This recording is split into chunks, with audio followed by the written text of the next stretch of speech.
Treće, region i svijet. 20. Finska će dijeliti po 560 eura mjesečno svojim stanovnicima.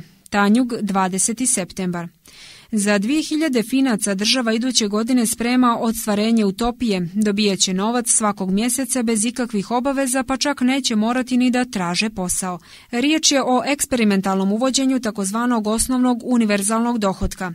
Poznat pod engleskom skraćenicom UBI, Universal Basic Income, osnovni univerzalni dohodak, piše zagrebački Večernji list, za neke je zamka koja će poslodavcima omogućiti da otpuštaju zaposlene mirne savjesti, dok je za druge zamajac kojim će povećati potrošnju i iskorijeniti siromaštvo.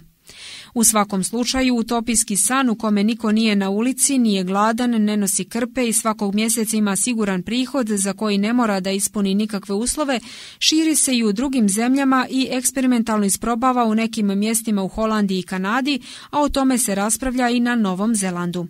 Osnovni dohodak za iskorijevanje siromaštva.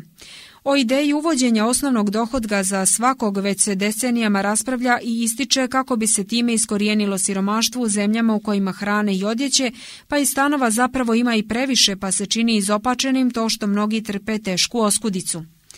Zanimljivo je da se za osnovni dohodak zalažu i neki neoliberalni ekonomisti još od Miltona Friedmana. Ideja je da osnovni dohodak dobije svako ko ne zaradi dovoljno za život, a bila bi određena i granica prihoda nakon koje bi se osnovni dohodak vraćao državi. Finci su o tome diskutovali do 9. septembra, a sad i bez analiziranih rezultata rasprave idu u primjenu od 1. januara 2017. godine. Slučajnim izborom nezaposlenih koji primaju novčanu naknadu bit će izabrano njih 2000 i svako će dobijeti po 560 eura mjesečno. Nakon 2 godine analizirat će se ponašanje te grupe nezaposlenih poređenjem sa jednakom grupom koja će i dalje primati redovnu novčanu naknadu sa biroa, koja također iznosi 560 eura. Razlika je u tome što će testirani moći da se zaposle uz zadržavanje prihoda od 560 eura, dok ostali nezaposleni gube pomoć ako nađu posao. Ima i onih koji tvrde da je osnovni dohodak za svakog neoliberalna zamka kojom bi se postiglo da poslodavci mogu otpuštati mirne savjesti i bez društvenog pritiska.